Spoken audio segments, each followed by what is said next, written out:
गहराई को मापा है, आकाश की ऊंचाई को लांगा है और पृथ्वी के विशाल क्षेत्र को अपने पैरों तले रंगा है।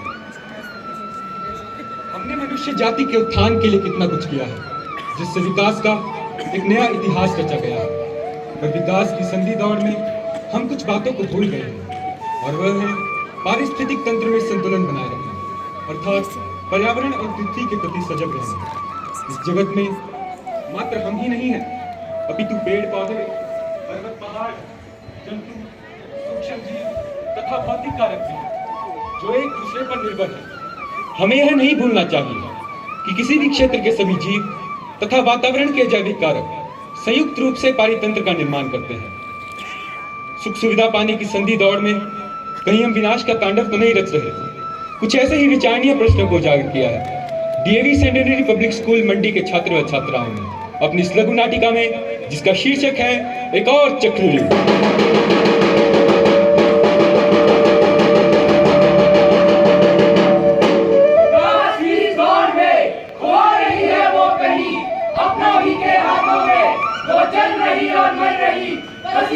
चक्रव्यूह में घुट रही बेबस बेचारी, धड़कते हुए जंगल में चल रही है धराशायी। खेल लो इसे, यहाँ से बचकर जान न पाए।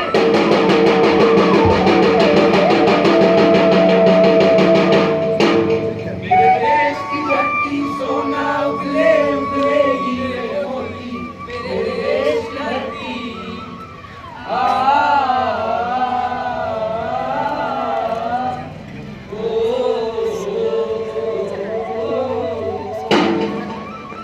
आह, कितना सुंदर दृश्य।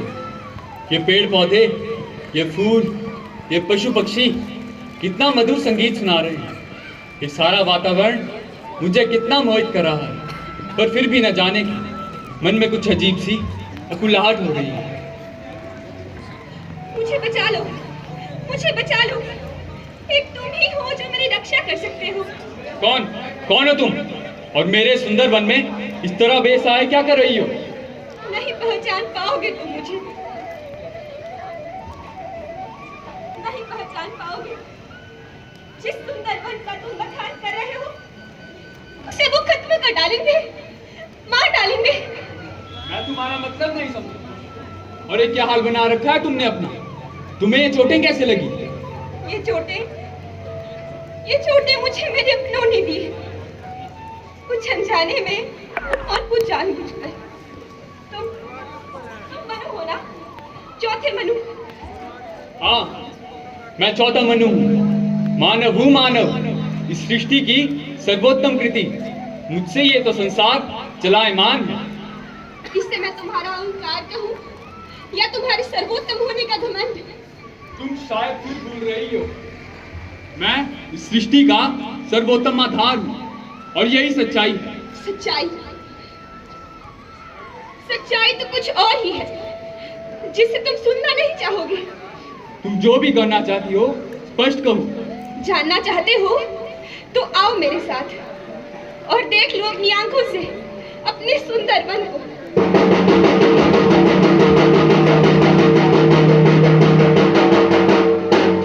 देखो कितने बड़े पेड़ हैं, आओ पेड़ काटते हैं।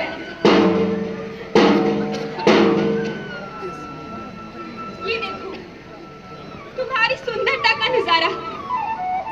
जंगल के जंगल विकास के नाम पर काटे जा रहे हैं। पेड़ों के कटने से जमीन खाली और बंजर हो गई है। पेड़ बारिश लाते हैं, लेकिन इनके कटने से बारिश बंद हो गई है। कहीं अतिवृष्टि, कहीं अल्पवृष्टि। सर्द प्रदेश गर्म और गर्म प्रदेश सर्द होते जा रही हैं। बेमौसमी बरसातें हो रही हैं।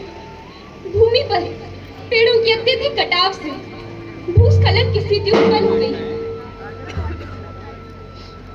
ये भी देखो, जरूरत से ज्यादा गाड़ी और कारखाने के धुएं ने वायु प्रदूषण बढ़ा दिया है।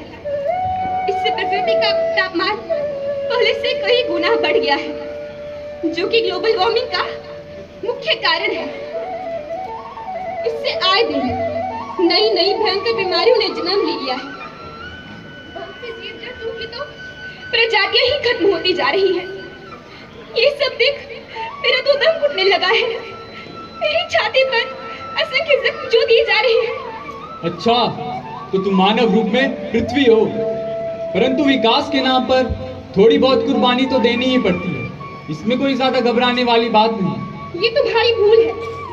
कुर्बानी थोड़ी नहीं है, संतुलन बिगड़ गया है। यदि अभी नहीं समझे तो बहुत देर हो जाएगी। पर कैसे? आओ, मैं तुम्हें बताती हूँ। यदि यूं ही चलता रहा तो भविष्य में क्या होगा।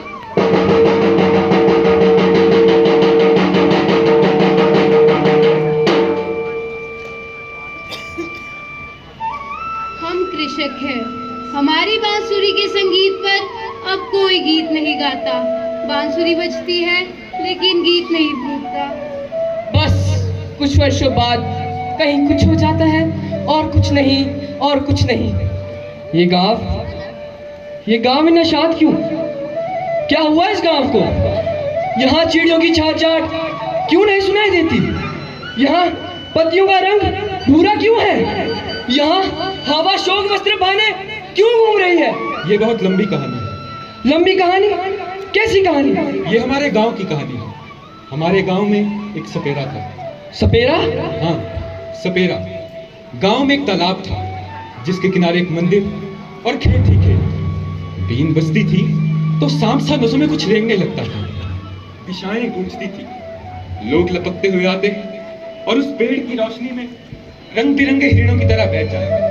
लेकिन अब सब जीवित दृष्ट हो गए। वे डरे हैं और जिंदा भी रहना चाहते हैं।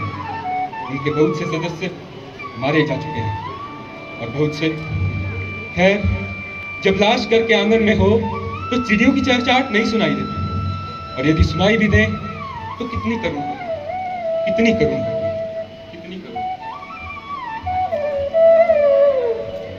ये अपनी आंखों से अब तो थोड़ी यकीन हो गया होगा। यदि यूं ही चलता रहा तो प्रकृति का संतुलन बिगड़ने से हरियाली, खेत खलिहान सब नष्ट हो जाएंगे।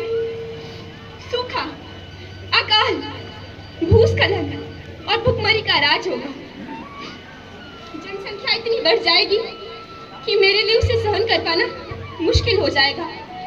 तापमान बढ़ता रहा तो इस सदी के अंत तक फसलों की उपज 20 से 40% तक घट जाएगी। लोग भूख से मरना शुरू हो जाएंगे। जानना चाहते हो तो देखो।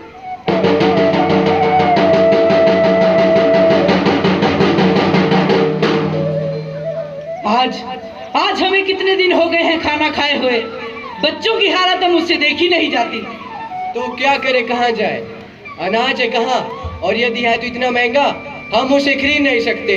बाबा बाबा, मुझे भूख लगी है, मुझे खाना दो, मैं मर जाऊंगा। बेटा बेटा बेटा बेटा तुम्हें क्या होगा बेटा?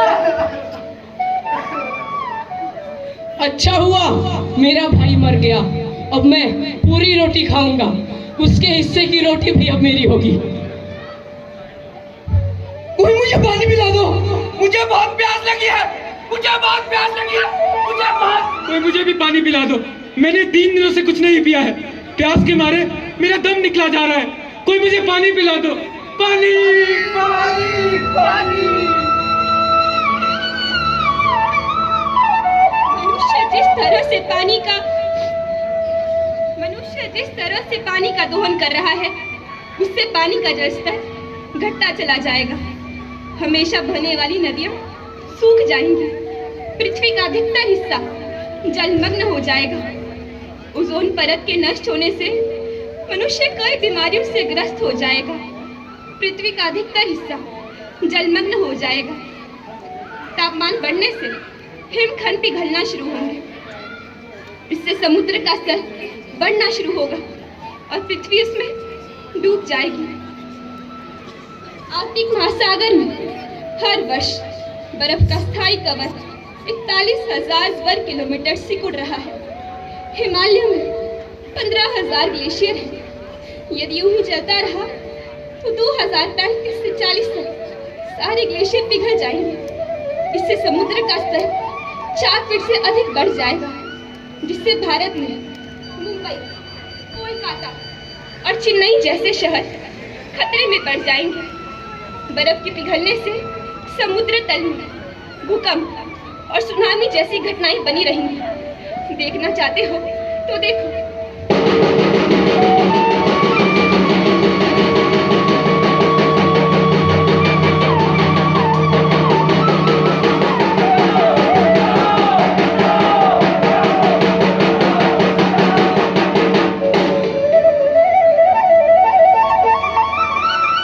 अरे भागो, हमारा सारा शहर पानी में डूब रहा है। हमारे सारे घर, सारे खेत सब पानी में डूब गए हैं। हमारे शहर का तो नाम निशानी इस नक्शे से मिट गया है। अब हम कहाँ जाएं? रहने के लिए कोई जगह ही नहीं बची। अब हमारे पास एक ही रास्ता है, अपनी तबाही को देखने का और अपनी मौत को गले लगाने का। बचाओ, बचाओ, बचाओ। इतना बदसूरत भविष्य, और वो भी मेरे सुंदर मन का। मैं इस पर विश्वास नहीं कर सकता।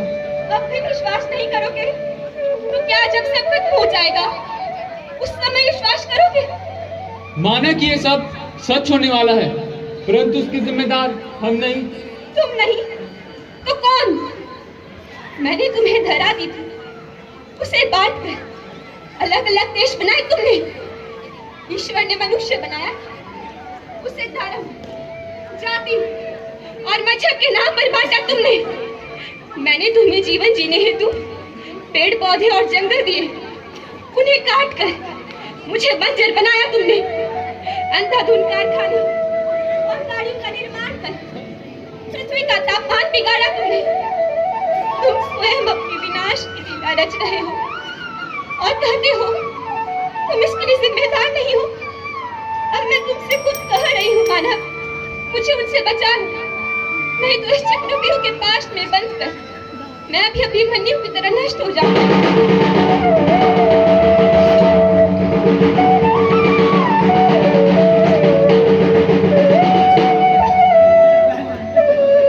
देखो, वो आ रही, घेर लो इसे, यहाँ से बचकर जाने ना पाए। मुझे बचा लो मनु, मुझे बचा लो। ये तुम सब क्या कर रहे हो? अपनी माँ के घर का रास्ता कैसे भूल गए तुम? इससे पहले कि सब कुछ नष्ट हो जाए और हमारे आने वाली पीढ़ियां सुख चैन व निर्मल वातावरण से वंचित हो जाएं, उससे पहले आओ धरती की रक्त रेखाओं पर हाथ रखकर अपने परित्यक्त घर की ओर मुड़कर देखें। तुम कहाँ जा रहे हो? घबराओ मत माँ, मैं क्षितिज पर जा रहा हूँ। देखो मैंने अपने कंधे चौड़े कर लिए हैं, मुठियाँ मजबूत कर ली हैं और ढलान पर एड़ी जमाकर खड़ा होना सीख लिया है। अब तुम घबराओ मत माँ, मैं तुम्हें बचाऊंगा। हम सब मिलकर तुम्हें बचाएंगे। पृथ्वी के एक छोर से दूसरे छोर तक मैं तुम्हें पेड़ों और अन्न की वालियों से सजाऊंगा। मैंने सीना खोल लिया है, प्यार के गीतों में मैं तुम्हें गाऊंगा। तुम्हारी इस रूप को हम अपने प्रयत्नों से सजाएंगे। देखो, करोड़ों लोगों के हृदय में धूप से रंगे संकल्प की ये वाणी गूंज रही है कि हम जीना चाहते हैं। हम जीना चाहते हैं माँ, हम जीना चाहते हैं। हमें माफ कर दो माँ, हमें माफ कर दो। सूरज जाएगा भी तो कहाँ, उसे यहीं रहना होगा। यहीं हमारी सांसों में, हमारे संकल्पों में, हमारी रक्त नसों में। अब तुम उदास मत हो माँ, हम किसी भी सूरज को डूबने नहीं देंगे। हम इस दुर्भेद्य चक्रव्यूह का विध्वंस करेंगे, विध्वंस करेंगे, विध्वंस करेंगे। अपनी अपनी घड़ी ठीक कर लो, बदल दो तारीख। शायद अब तुम फिर रुक नहीं सकते, रुक नहीं सकते, रुक नहीं सकते।